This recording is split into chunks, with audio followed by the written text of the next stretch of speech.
Hello students, welcome back to physics class. Students, आज हम यहाँ पे एटॉमिक की गेट क्वेश्चन सीरीज़ करेंगे। ये हमारी फर्स्ट क्वेश्चन की सीरीज़ रहेगी, ठीक है। इसके अंदर पर डे आपको एक क्वेश्चन सीरीज़ मिलेगी, इसीलिए तैयार रहें अपने। फर्स्ट आज मैं करवा रही हूँ, सेकंड कल करेंगे, थर्ड परसों। इस तरीके से हमारे पास जितने क्वेश्चंस आते रहेंगे इसके वो करेंगे। उसके बाद नेक्स्ट टॉपिक लेंगे। पहले मैंने फॉर्मूले बेस्ड पे किया था, लेकिन अब मैं क्वेश्चन बेस पे कर रही हूँ, क्योंकि क्वेश्चंस ज़्यादा बेनिफिशियल है, क्योंकि क्वेश्चन से हमारी प्रैक्टिस भी होती है ना। तो हम क्वेश्चन के साथ में जो हमारे फॉर्मूले आते रहेंगे हम उनको करेंगे। तो फर्स्ट ऑफ ऑल हमारे पास जो क्वेश्चन है वो देखो। फर्स्ट क्वेश्चन है हमारे पास, if the wavelength of the first line of the Balmer series in the hydrogen spectrum is lambda, then the wavelength of the first line of the Lyman series is. हमें Balmer series दी हुई है कि वो lambda है, हम उसको lambda consider करेंगे। तो हमें ये बताना है कि लाइमन सीरीज़ की फर्स्ट सीरीज़ इसकी फॉर्म में किस तरीके से लिखी जाएगी, ठीक है। तो सबसे पहले तो हमें इसका फॉर्मूला पता होना चाहिए कि क्या होता है, ठीक है। तो देखो, हमारे पास जो फॉर्मूला होता है लिखने का, हमारी ये जो वेवलेंथ निकालने का होता है, वो होता है 1/λ is equal to R infinite Z का स्क्वायर, आर इनफाइनाइट जेड का स्क्वायर 1/NF का स्क्वायर माइनस में 1/NI का स्क्वायर हमारे पास होता है, ठीक है। तो यहाँ पे जो हमारे पास NF होती है वो हमारी फाइनल लाइन होती है, जहाँ पे ट्रांजिशन होती है, और जहाँ से होना स्टार्ट होती है वो हमारे पास इनिशियल कंडीशन होती, इनिशियल पोजीशन होती है वो, ठीक है। तो हमारे पास दो दी हुई है, एक तो लाइमन सीरीज़ दी हुई है और एक कौन सी दी हुई है, आपकी बाल्मर सीरीज़ दी हुई है। तो सबसे पहले हमें ये पता होना चाहिए कि लाइमन क्या होता है और बाल्मर कौन सी सीरीज़ होती है, ठीक है। तो लाइमन सीरीज़ हमारे पास कौन सी होती है? लाइमन सीरीज़ वो सीरीज़ होती है जिसके ऊपर आपकी जो फाइनल स्टेट होगी, यानी कि जो पोजीशन होगी वो फर्स्ट लाइन के ऊपर होगी, और कहाँ से आपकी सेकंड, थर्ड, फोर्थ, इनसे हमारी ट्रांजिशन होगी फर्स्ट लाइन के ऊपर, ठीक है। उसको हम बोलते हैं लाइमन सीरीज़ की ट्रांजिशन, ठीक है। और अगर हम किसके बारे में बोलें, बाल्मर के बारे में बोलें, तो बाल्मर सीरीज़ कौन सी होती है? जिसमें सेकेंड लाइन के ऊपर ट्रांजिशन होती है third, fourth and fifth and so on line से, ठीक है। तो उसको हम क्या बोलते हैं? बाल्मर सीरीज़ बोलते हैं। तो अब हमारे पास बात ये आती है कि अब इसने क्या कहा हुआ है, इसने ये कहा है कि आपको किसकी लेनी है? हाइड्रोजन स्पेक्ट्रम की लेनी है। इसका मतलब जो जेड है आपका वो तो 1 हो गया आपका, ठीक है।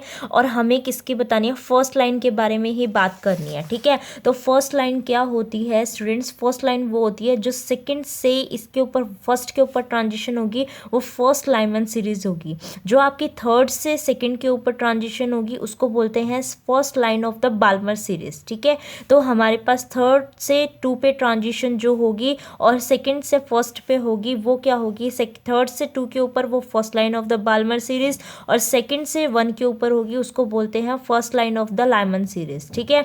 तो अब हमें इसको, इसकी जो वेवलेंथ आएगी ना, उसको तो हमें लैम्डा कंसिडर करना है, ठीक है। और इसकी निकालनी है आपको, first line of the Lyman series आपको क्या करना है?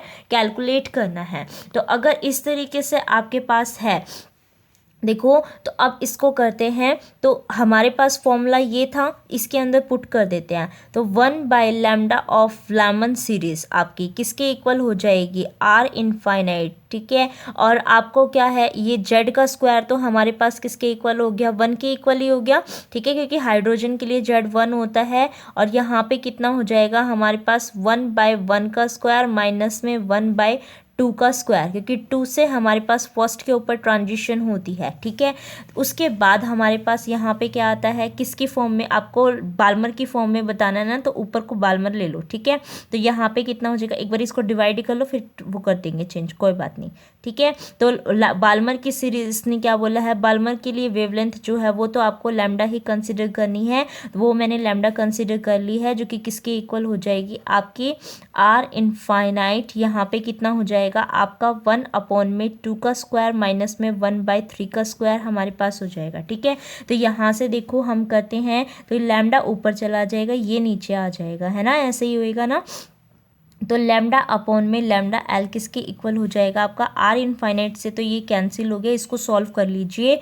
ये आपका हो जाएगा 1/1 माइनस में 1/4 डिवाइडेड में ये कितना हो जाएगा आपका 1/4 माइनस में 1 ये कितना हो गया आपका 9 हो गया। ठीक है, तो यहाँ पे कितना हो जाएगा आपका, यहाँ से 4 एलसीएम हो गया और ये कितना हो गया आपका 3 आ गया है। ठीक है, और यहाँ पे कितना हो गया है आपका 36, तो यहाँ पे 5 यहाँ पे आ गया, क्योंकि 9 माइनस में 4 कितना हो जाएगा यहाँ पे 5, और यहाँ पे कितना हो गया आपका ये 36 हो गया। ठीक है, तो एलसीएम आपका 36 हो गया है यहाँ पे। तो अब आप इसको किस तरीके से करेंगे, lambda by lambda L is equal to आपका किसके इक्वल हो गया है स्टूडेंट्स, बताइए जरा। ये हो गया है आपका 3 इंटू में 36 डिवाइडेड में 4 इंटू में ये कितना हो गया आपका 5। ठीक है, 4 9 ज़ 36 होता है, तो ये कितना हो जाएगा 9 3 ज़ 27 डिवाइडेड बाय 5। ठीक है, लेकिन हमें wavelength of the Lyman series बतानी थी, तो इसको यहाँ पे लेके चले जाएंगे। तो लैम्डा इंटू में 5/27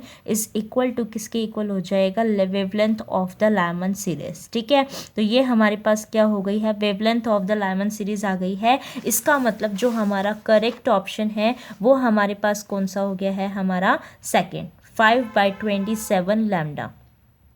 क्लियर है। अब चलिए नेक्स्ट क्वेश्चन की तरफ चलते हैं। नेक्स्ट क्वेश्चन हमारा क्या कह रहा है, नेक्स्ट क्वेश्चन ध्यान से सुनो क्या कहता है। नेक्स्ट क्वेश्चन कहता है the positronium is an atom made of an electron and positron given that the Bohr radius for the ground state of the hydrogen atom to be 0.53 angstrom. The Bohr radius for the ground state of the positronium is in order of angstrom आपको बताना है। देखो previous question जो है वो gate 2002 में पूछा हुआ था, ये वाला 2017 में पूछा हुआ है। ठीक है, तो आपके जितने क्वेश्चंस इसके गेट के हैं मैं यहाँ पे वही करवा रही हूँ, क्योंकि गेट का एग्ज़ाम आने वाला है इसीलिए। तो जितने हमारे प्रीवियस ईयर क्वेश्चंस हमारे गेट के होंगे वो हम सारे यहाँ पे रिवाइज कर रहे हैं। क्वेश्चंस तो सभी देख लेते हैं एक बारी, लेकिन यहाँ पे देखने के बाद अपने हाथ से भी निकालें तो ज़्यादा बेनिफिशियल होगा, है ना। तो चलिए क्वेश्चन हमने पढ़ लिया है। यहाँ पे हमें जस्ट ये दिया हुआ है कि बोहर रेडियस जो हाइड्रोजन एटम की है ग्राउंड स्टेट के अंदर, उसकी वैल्यू 0.53 एंगस्ट्रॉन है। आपको किसकी निकालनी है, ग्राउंड स्टेट आपके पॉजिट्रॉनियम के लिए। ठीक है, तो मैंने जब फॉर्मूला सीरीज़ यहाँ पे करवाई थी तो फॉर्मूला सीरीज़ के अंदर मैंने आपको बताया था, क्या बताया था, ये बताया था कि जो हमारी एनर्जी ऑफ पॉजिट्रॉनियम होती है वो हमारी रिड्यूस होती है हाफ से किसे, एनर्जी ऑफ हाइड्रोजन से। ठीक है, लेकिन हमें ये भी पता है कि एनर्जी जो होती है वो हमारी रेडियस की क्या होती है, इन्वर्सली प्रोपोर्शनल होती है। ठीक है, अब एनर्जी इसके इन्वर्सली प्रोपोर्शनल होती है तो ये दोनों ही तो इन्वर्सली होंगी ना। तो यहाँ पे कितना हो जाएगा 1 आपके पॉजिट्रॉनियम की रेडियस किसके इक्वल हो जाएगी, half of radius of hydrogen, यानी कि ये तो इसकी ट्वाइस हो गई। तो रेडियस ऑफ पॉजिट्रॉनियम कितना हो गया आपका, twice of the radius of hydrogen. लेकिन हमें रेडियस ऑफ हाइड्रोजन गिवन है स्टूडेंट्स, वो कितनी है 0.53 एंगस्ट्रॉन है। तो यहाँ पे आप इसकी वैल्यू को पुट कर दीजिए। अगर हम इसकी वैल्यू को पुट कर देंगे तो रेडियस ऑफ पॉजिट्रॉनियम की वैल्यू हमारे पास कितनी आ जाएगी, 2 इंटू में 0.53 आर्मस्ट्रॉन्ग। और आपको इसी ऑर्डर का ही बताना था, तो इसको एज इट इज़ रखिए, इसकी मल्टीप्लाई कर दीजिए। यहाँ से इसकी मल्टीप्लाई करेंगे तो 2 3 ज़ 6 और ये कितना हो जाएगा 0. यहाँ पे कितना हो जाएगा 1, तो 1.06 एंगस्ट्रॉन इसकी क्या हो जाएगी आपकी वैल्यू, किसकी, रेडियस आपकी किसकी, पॉजिट्रॉनियम की। ठीक है, होप आपको ये क्वेश्चन समझ में आ गया है। तो आप यहाँ पे इसकी कितनी लिखोगे, इसकी वैल्यू कितनी हो गई है 1.06 आर्मस्ट्रॉन्ग आपकी वैल्यू आ गई है। ठीक है, ये क्वेश्चन जो है आपका कहाँ पूछा हुआ है, गेट 2017 के अंदर आपका पूछा हुआ है। ठीक है, नेक्स्ट चलते हैं हमारे क्वेश्चन की तरफ। नेक्स्ट क्वेश्चन है the number of spectroscopic terms resulting from the LS coupling of A 3p electron and 3d electron. ठीक है, अब हमें क्या बताना है, नंबर ऑफ स्पेक्ट्रोस्कोपिक टर्म्स बतानी है जो कि हमारी 3p और 3d इलेक्ट्रॉन से आई हुई हैं। तो कितनी आपकी स्पेक्ट्रोस्कोपिक टर्म्स वहाँ पे बनेगी एलएस कपलिंग के थ्रू। ठीक है, ये क्वेश्चन कहाँ पूछा हुआ है, गेट 2016 में आया हुआ है। ठीक है, तो चलिए इसको स्टार्ट करते हैं। इसको स्टार्ट करने से पहले मैं लिख लेती हूँ कि हमारे पास क्या निकालना है, हमें 3p और कौन सा है सेकंड आपका 3d। ठीक है, और आपको क्या करना है, एलएस कपलिंग के थ्रू इसको बताना है। ठीक है स्टूडेंट्स, एलएस कपलिंग के थ्रू अगर बताना है तो एलएस कपलिंग के अंदर ध्यान रहे आपको पहले कैपिटल एल फाइंड आउट करना है, कैपिटल एस करना है, फिर आपको कैपिटल जे की वैल्यूज़ को कैलकुलेट करना है यहाँ पे। ठीक है, तो हमारे पास ये एन तो दोनों के सेम है, ये एन होता है ना, एन की वैल्यू तो 3 है दोनों के अंदर। तो अब हमें किसके लिए करना है, पी के लिए करना है। ठीक है, तो अब ये दोनों के लिए देखो L1 की वैल्यू कितनी हो गई आपकी, हमें पता है SPDF, ये कितना होता है 0 1 2 3। ठीक है, तो ये कितना है 1 है। तो अगर ये 1 है तो L1 की वैल्यू 1 हो गई और L2 की वैल्यू D के लिए कितनी हो गई है 2। तो यहाँ पे ये कितना हो गया है 2 हो गया है। ठीक है, और स्पिन हमें पता है दोनों के लिए कितनी रहेगी, हाफ रहेगी। S2 भी कितना हो जाएगा आपका, हाफ हो जाएगा। तो हमें क्या करना होता है, पहले कैपिटल L कैलकुलेट करना है, कैपिटल S करना है, फिर कैपिटल J से पता चलेगी कि टोटल नंबर आपके स्पेक्ट्रोस्कोपिक टर्म्स कितनी आपकी फाइंड आउट होती हैं। ठीक है, तो यहाँ पे देखो कैपिटल L चाहिए हमें और क्या चाहिए, कैपिटल S चाहिए। ठीक है, कैपिटल L कहाँ से कहाँ तक होगा, देखो L इज इक्वल टू, हमें पता है कैपिटल L कितना होता है, L1 प्लस L2 से लेके L1 माइनस L2 तक होता है। तो 2 + 1 कितना हो गया हमारे पास 3 और 2 - 1 कितना हो गया 1, यानी कि 2 3 2 1, ये 3 हमारे पास L की वैल्यू आ गई। ऐसे ही S की वैल्यू भी जाएंगी, कैपिटल S की वैल्यू S1 + S2 से लेके S1 - S2 तक जाती है। ठीक है, तो अगर ये ऐसे जा रही है तो हाफ प्लस हाफ कितना हो गया 1 और हाफ माइनस हाफ कितना हो गया 0, लेकिन इसके बीच में कोई टर्म नहीं आती है, इसीलिए ये कितना हो गया 1 एंड 0 हमारे पास। ठीक है, तो हमारे पास ये वैल्यूज़ होगी। अब इनसे आपको कैपिटल J कैलकुलेट करना है, वहाँ से पता चलेगी कि टोटल टर्म्स आपकी कितनी आ रही हैं। ठीक है ना, तो अब देखो यहाँ पे कितना हो जाएगा, L इज़ इक्वल टू आपके पास 3 है, S इज़ इक्वल टू 1 है। ठीक है, इसी तरीके से L इज़ इक्वल टू 3 और S इज़ इक्वल टू 0, एक तो पोर्शन आपका ये हो गया। नेक्स्ट क्या हो जाएगा, L is equal to 2, S is equal to 1, L is equal to 2, S is equal to 0, हमारे पास ये हो जाएगा। ठीक है, उसके बाद थर्ड क्या हो जाएगा आपका, L is equal to 1, S is equal to 1, L is equal to 1, S is equal to 0।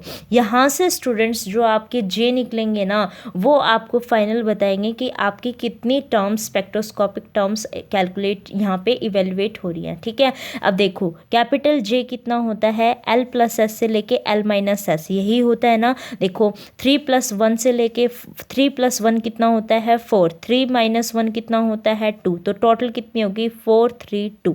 ठीक है, ऐसे ही लिखते हैं ये, कभी आप 3 + 1 4 लिख दो, 3 - 1 2 लिख दो और बीच की टर्म छोड़ दो। ठीक है, जो अभी फाइनल ईयर में होंगे MSc, ठीक है, मे बी उनकी ये मिस्टेक हो जाए, उनको अभी ये प्रैक्टिस ना हो। ठीक है, लेकिन आप लोग ये ध्यान रखोगे।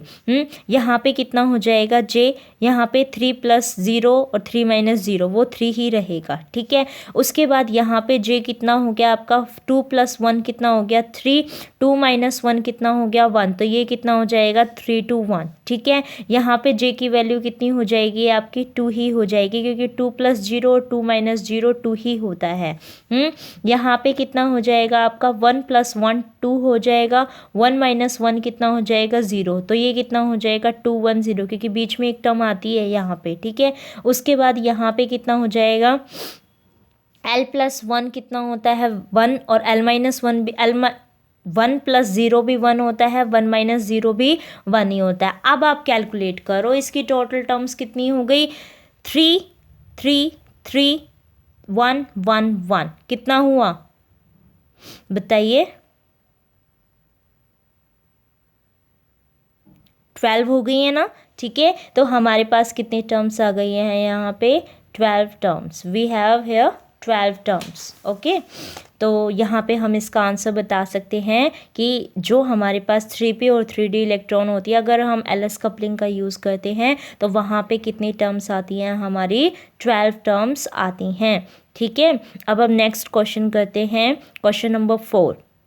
The Landes G factor for the 3p1 level of an atom is। हमें ये बताना है Landes G factor की हेल्प से कि 3p1 लेवल की जो एटम वो है उसका ये फैक्टर की वैल्यू कितनी होती है, हमें वो बताना है। ठीक है, अब इसकी वैल्यू को कैलकुलेट करते हैं। किसकी कैलकुलेट करनी है हमें स्टूडेंट्स? 3p1 की। ठीक है, पहले आपको पता होना चाहिए कि लैंडिस जी फैक्टर का फॉर्मूला क्या होता है।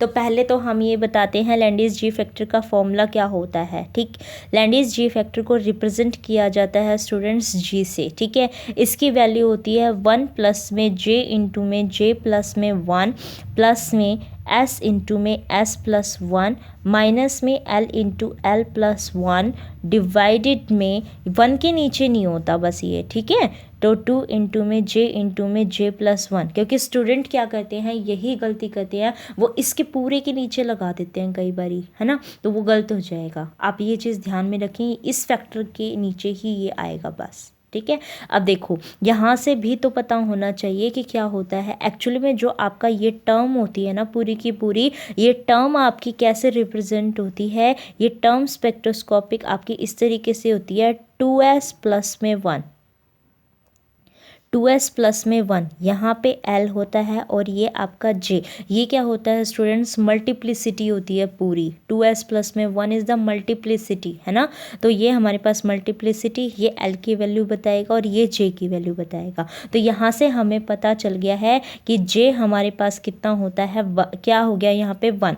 l की वैल्यू भी यहाँ पे कितनी हो गई है 1, क्योंकि p के लिए l 1 होता है। ठीक है, यहाँ पे हमारे पास 3 है, तो अगर यहाँ पे s की वैल्यू 1 होगी तभी तो ये रिजल्ट पूरा 3 देगा ना। तो यहाँ पे s की वैल्यू भी हमारे पास कितनी हो गई है बच्चों? 1 हो गई है ना। तो यहाँ पे आपकी वैल्यू कितनी आ गई है? z is equal to 1 plus में 1 इंटू में 1 प्लस में 1 प्लस में 1 इंटू में 1 प्लस 1 माइनस में 1 इंटू में 1 प्लस 1 डिवाइडेड में कितना हो गया 2 इंटू में 1 इंटू में 1 प्लस 1। ठीक है, ये पूरा फैक्टर आपका कैंसिल आउट हो गया है यहाँ पे। ठीक है, और जी की वैल्यू आपके पास कितनी आ गई है? 1 प्लस में 1 प्लस 1 इज 2, 2 अपॉन में 2 इंटू में 2 हम लिख सकते हैं, ये इसे कैंसिल आउट हो गया। 2 प्लस 1 2 और प्लस 1 यहाँ पे ये कितना हो गया है आपका 3/2। ठीक है, तो इसका रिज़ल्ट आपका कितना आ गया है 3/2। तो आप यहाँ से क्या कहोगे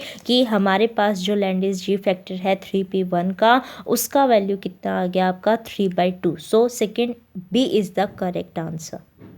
ये कब पूछा गया है आपका? 2001 गेट में पूछा हुआ है। ठीक है, अब नेक्स्ट क्वेश्चन देखिए। नेक्स्ट हमारे पास क्या है? The spectral term for the atom with 70% subshell and only s is equal to आपका कितना है 3/2। ठीक है, s आपको ये बताना है कि s की वैल्यू आपको 3/2 दी हुई है। और आपको ये बताना है 70% सबशेल आपका कौन सा फिल रहेगा। सबसे पहले तो इन क्वेश्चंस में से ये देखो कि आपकी कौन सी वैल्यू आपकी मल्टीप्लिसिटी को पूरा अच्छे से सेटिस्फाई कर रहा है, क्योंकि s आपको कितना दिया हुआ है 3/2 दिया हुआ है। ठीक है, तो s अगर आपका 3/2 है तो ऑब्वियसली सी बात है मल्टीप्लिसिटी तो 2s प्लस 1 है, तो 2s प्लस 1 है तो 2 इंटू में 3/2 प्लस 1, तो ये आपका कैंसिल हो गया और ये कितना हो गया 3 प्लस में 1 आपका 4 आ गया है ना। तो इसका मतलब क्या हुआ कि यहाँ से ये जो क्वेश्चन है इनके अंदर से आपका सिर्फ जो आपके ये हैं 4f 9/2 और 4p 1/2, इन्हीं दोनों में से ही आपको देखना है। ये दोनों तो वैसे ही ख़त्म हो गए आपके ऑप्शन, है ना, तो अब इन दोनों में से देखना है। अब एक चीज़ ध्यान दो कि 1/2 क्या आ सकता है? 1/2 क्या यहाँ पे आ सकता है क्या, ये देखो, क्योंकि देखो एस ये कह रहा है कि एस की वैल्यू आपकी कितनी है यहाँ पे 3/2 है। एस की वैल्यू कितनी है 3/2 है, और यहाँ पे पी की वैल्यू कितनी है यानी कि एल की वैल्यू कितनी है 1 है। और ये कहता है 70% वो फिल है, 70% आपका क्या है विद 70% सबशल, यानी कि वो इसमें है। हाँ, तो यहाँ पे कितना हो गया है, अगर हम ये लेके चलते हैं तो 3/2 + 1 कर दिया तो ये तो कितना आ गया 5/2, और माइनस कर दिया वो 1, ये तो ग्राउंड स्टेट एनर्जी है, वो कह रहा है वो 70% फिल है। तो इसका मतलब हमें क्या लेना पड़ेगा यहाँ पे 4F 9/2 ही हमारा क्या होगा यहाँ पे करेक्ट आंसर। क्यों, देखो एफ के लिए लेके चलेंगे तो एफ के लिए SPDF 0 1 2 3, तो 3 यहाँ पे हो गया है। आपका एस कितना है 3/2 है ना, और यहाँ पे कितना है आपका जे की वैल्यू कितनी, वो सॉरी आपकी एल की वैल्यू कितनी हो गई है 3 हो गई है। तो 3 प्लस में 3/2, और यहाँ पे ये कितना हो गया 3 माइनस में 3/2, तो कितना हो गया यहाँ पे 2 3 6 7 8 9 9/2। और यहाँ पे कितना हो गया 2 3 6 6 माइनस 3 3/2, तो इसका मतलब ये 9/2 हमारे पास आ रहा है। तो हमें फिल वाला चाहिए था क्योंकि मैक्सिमम वो फिल है उसका सबसे उसमें। तो हम कौन सा ऑप्शन चूज़ करेंगे यहाँ पे, 4th ऑप्शन चूज़ करेंगे 4F 9/2। ठीक है, तो यहाँ पे हमारे पास B is the correct answer. ठीक है, ये हमारा गेट 2003 में आपका पूछा हुआ था। उसके बाद अब हम क्या करेंगे, आपकी नेक्स्ट सीरीज़ लेके आएंगे atomic gate question series second. ठीक है, होप आप बने रहेंगे मेरे साथ, और चैनल को सब्सक्राइब कर लीजिएगा जिन्होंने भी चैनल सब्सक्राइब नहीं कर रखा है, ताकि आपको ये क्वेश्चन सीरीज़ जो है वो मिलती जाए, क्योंकि प्रैक्टिस ही मेन होती है ना। Thank you for watching this video. Thank you so much.